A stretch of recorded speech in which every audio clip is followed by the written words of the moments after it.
What's going on, everybody? It's your boy C-Zar, and we are talking about Zebec today, ZBCN. Hit that like button, you guys. Subscribe if you want to see more content like this, and let's get into it, my friends. It is the 14th day of August, and here we are with about 8 hours and 30 minutes left in this day. Down about 7.6% on the day at a price of 0.0451. This should be no surprise, right? We've been expecting this drop to come, and here we are dropping right now. It's very possible we find support here. We're at prior areas of resistance right there.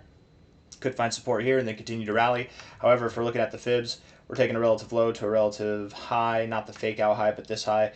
It would make the most sense, in my opinion, to go back to the 382. So something that's at about 0.41 to 0.04. It's fairly common to go just below the 382. So if we go to 0.04, I'm not upset with that. Don't think that just because we're below this line that means it's over. No, it's probably not over. It's probably gonna bounce somewhere in this area, just below, right at it. Maybe just above even, that's a more bullish outcome. But let's go to the short-term stuff. We'll look at the long-term stuff in a second here, okay? As we normally do. Ethereum's being pretty squirrely. Let's look at the 1 hour here. RSI is in the dumps, very bearish, getting oversold, living living below the 50. Getting oversold, not getting overbought, bearish, very bearish. Stochastic, same thing, actually very, very bearish. And the MACD, yeah, it's pretty bearish. Not very bearish, but it's building some bearish momentum at the very least. 4 hour time frame here, looking at this. We've got the chance to set up some bullish divergence, actually. I don't know if we do. I wouldn't be surprised if what we do instead is if we see a lower low in the RSI, maybe form some bullish divergence later, and then we rally, right? Something that maybe Sunday or Monday will start to rally and recover. But I don't think that it happens now. And with that, that would imply that we do go lower. But if we were to see a lower price and then bounce, maybe we see higher prices before we go lower. We could return to 0.047, 0.048. Don't get too excited if we're up a little bit, right? A lower high is all that would be. A lower low is all that would promote.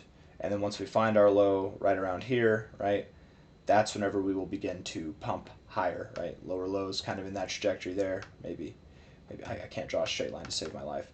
Maybe it's a little bit out further, but still. And perhaps what we do even is we go below this line, which is pretty damn common on Saturday, Sunday, over the weekend, and then we recover, right? Looking at this on the 4 hour MACD, building bearish momentum. You look pretty bearish on the MACD. Stochastics are bearish, and the RSI again is bearish as well. So that's the expectations. Lower prices, my friends. Daily time frame here on the RSI. It wouldn't be too uncommon or strange to go down to the 40 and bounce there. So just a little bit lower. Nothing, but I think to go too much lower than the 40 on the RSI would promote prices that are below 0.004. Maybe not. Maybe not. If we go to 0.004. Maybe we do get to the oversold zone, and that's where we bounced from before. That's fine. That's totally fine. Stochastics are oversold. Last time we got oversold initially, that was here. That was just the beginning. That was like halfway through this move. I don't think we're halfway through this move now. I think that we're probably like 2/3 of the way done with it, but just making a point there. Here when we got oversold, that was the beginning. That was kind of like the 1/3 of the way through, had a lot lower to go. And the RSI, of course, can go lower. The MACD on the daily time frame, building some bearish momentum. It's not bearish overall. It's just come down.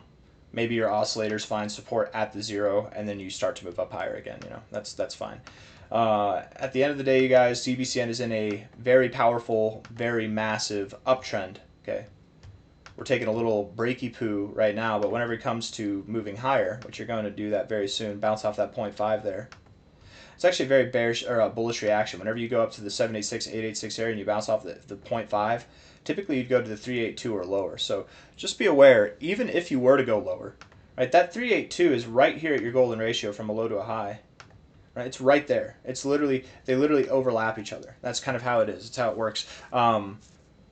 It wouldn't be a bad thing. Again, let me say this more clearly. If ZBCN went to 0.035, it wouldn't be a bad thing. 0.029, it wouldn't be a bad thing. We're at places that we found support before or resistance before at your relative 382. It wouldn't be a bad thing.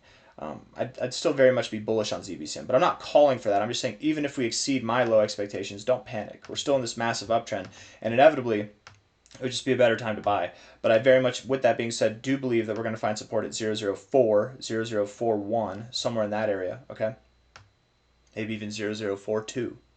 And inevitably we will move up to 2 cents and beyond, 2 cents to 9 cents. Sorry, 2 cents to 4.5 cents. Why did I say 9 cents? Getting you too excited. Watch us go all the way up to 10 cents. And inevitably we will, but 2 cents to 4.5 cents. I'm thinking 3 to 4.5 cents is where we're going to go personally. And that should happen sometime between now and the next 6 weeks, end of September. That's my expectation. I don't have anything else for you guys. I hope you enjoyed the video. If you did, hit the like button. Subscribe if you want to see more content like this. Thank you all for being here. I'll see you on the next one. Take care. Bye.